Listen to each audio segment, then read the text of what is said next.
이런 것을 두루두루 판단했을 때 크게 위험하지 않다. 안정적이고 수익성이 괜찮다라는 거예요. 그래서 여러분 너무 위험하다 이렇게 생각할 필요는 없겠다 이렇게 말씀드리고요. 다만 그럼에도 불구하고 왜 이렇게 어 그냥 CDS 프리미엄이 급등하고 주가가 음, 이렇게 급락하는 건 네. 분명 이유가 있지 않겠느냐라는 관점에서 제가 여러분께 설명을 드리도록 하겠습니다. 이거 굉장히 중요합니다. 네.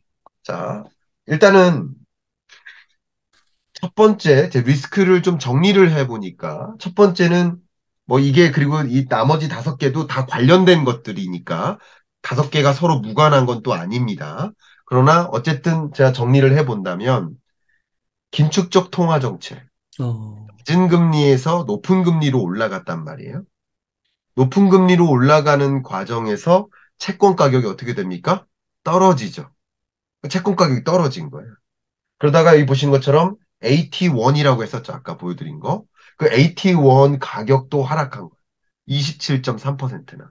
어, 그럼 이거는 실제 채권이라는 것이 끝까지 만기까지 갖고 있으면 문제는 없지만 만기가 되기 전에 이것을 채권을 팔아야 된다면 그럼 손실을 감안해야 되잖아요. 네. 그게 우리 그 실리콘밸리 실리콘, 뱅크가 그 사건 아니었습니까?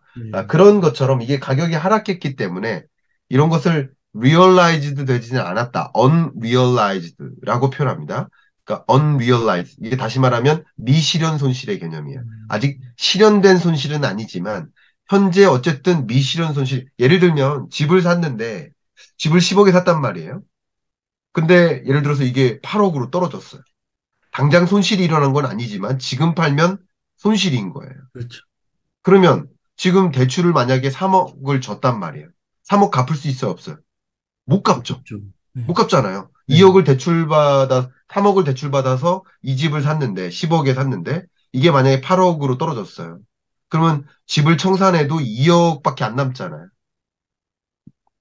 그죠? 그러니까 네. 3억을 못 갚을 능력이 없잖아요. 네. 제가 갖고 있는 돈이 7억이니까, 그죠? 3억을 다 못 갚아요. 이게 금융부실로 연결되는 거 아니겠습니까? 그런 개념이라고 여러분 생각하시면 좀 이해가 쉬울 겁니다. 그리고 이 더이치뱅크가 미국 상업용 부동산 여신을 제공했거든요. 어, 근데 제가 말씀드린 채권 가격도 떨어졌죠? 주식 가격도 떨어졌죠? 2020년과 비교해 보세요. 부동산 가격도 떨어지고 있죠? 음, 그러니까 그런 여신에 돌려받을 위험이 있는 거예요. 돌려받지 못할 위험이 여전히 존재하는 거예요. 그리고 이게 또 중요한데 크레딧 스위스 사태나 실리콘밸리 뱅크 사태나 이런 여러 가지 전반적으로 불안한 심리가 많죠. 그러면 상대적으로 이렇게 불안한 심리가 많을 때 우리 경제 주체들이 돈을 은행에 믿고 맡기겠습니까?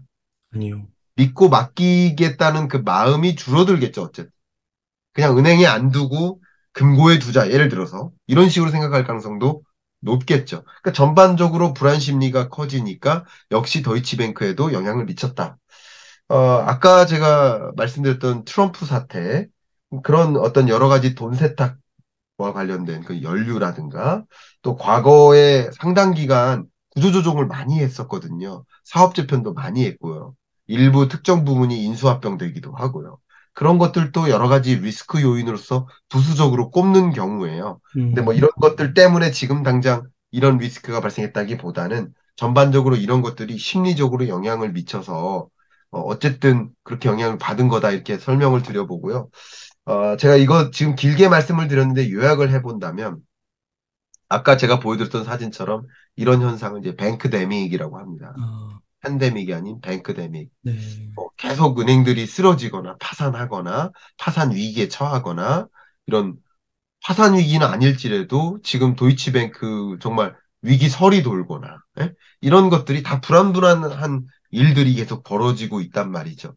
그 와중에 역시 도이치뱅크 파산 위기설도 뭐 작은 이슈는 아니다라고 보고 있고요. 이게 마치 전염되듯이 감기에 온 듯이 이런 현상들이 이어지고 있고 이건 굉장히 불안한 요소라고 생각을 합니다. 이게 금융위기로 전개되지 않는다 하더라도 이것은 어쨌든 경기 침체를 불러오는 굉장히 중요한 요소가 될 겁니다. 어, 이 부분은 제가 강조해 설명드리겠습니다. 교수님, 그러면 이런 네. 긴축의 시대, 고금리의 역습의 시대에서 네. 이러한 흐름들이 그 세계 경제에는 좀 어떤 영향을 줄까요?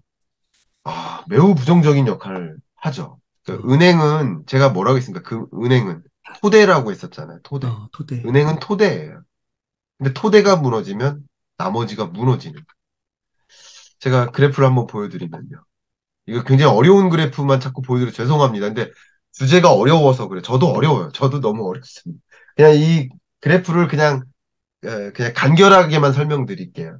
이게 은행 대출 태도 지수예요. 은행 대출을 적극적으로 해주겠다? 아니다. 이런 느낌이에요.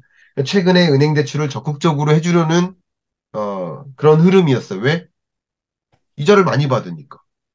은행 대출을 적극적으로 해주다가 이제 어떻게 할까요? 은행이 대출을 적극적으로 해줄까요?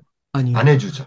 여러 네. 가지 이슈가 있는데 규제도 강화되고요. 은행 입장에서 지금 금융위기 상황이니까 저도 제 그저께 제가 뭐 은행에 좀 관계된 일을 하고 있어서 그 은행 그 해당 그 담당자 그 현업에 계신 분들하고 신층적으로 이야기 나눴었는데 당연히 실무단에서는 대출을 적극적으로 해줄 수가 없겠죠. 없는 어, 상황인 거예요. 그렇게 이해하시면 도움이 되겠습니다. 없어요. 여러분 어떻게 대출을 막 합니까? 이런 상황에. 그렇죠? 음, 그러니까 좀 따져가면서 대출해 주겠죠. 금융부실 상황에 처할 수 있기 때문에 누구한테 돈 빌려줘야 제대로 갚겠네 하면서 빌려주지 아무한테나 빌려주지 않는다. 지금 사업자 등록증에 건설업이 찍혀 있으면요. 대출을 1도 안 해줍니다. 와, 이건 사실이에요. 제가 아는 한 그렇습니다. 150개의 건설사를 만났고요. 제가 만난 은행들 현업에 계신 분들한테 다 질문을 제가 항상 합니다. 제 온통 관심사니까. 아예 안 해줍니다.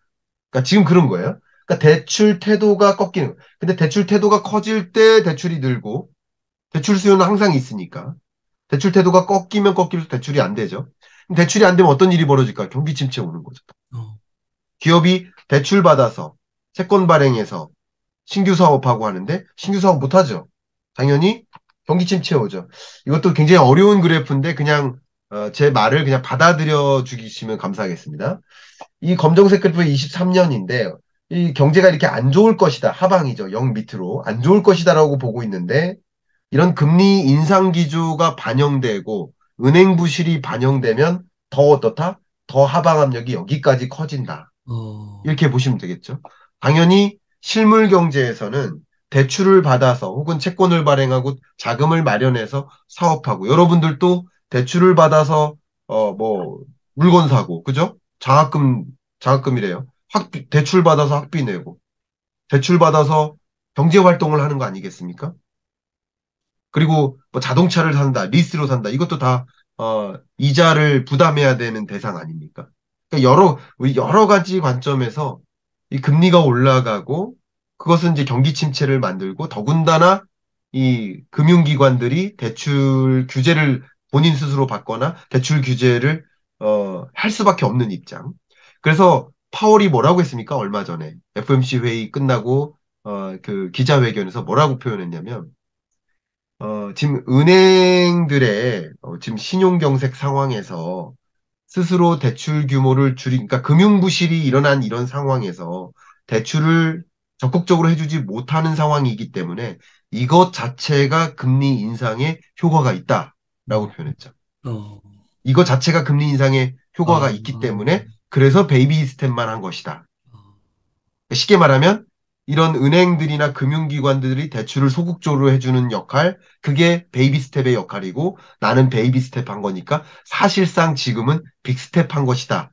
그러니까 제가 그좀 이게 의역을 해본다면 네. 그런 느낌이라고 여러분 받아들이셔도 좋겠죠. 그게 결국 금리 인상의 효과랑 비슷하니까 그만큼 경기에 충격을 줄 수밖에 없겠구나 이렇게 받아들이시면 도움이 되겠습니다.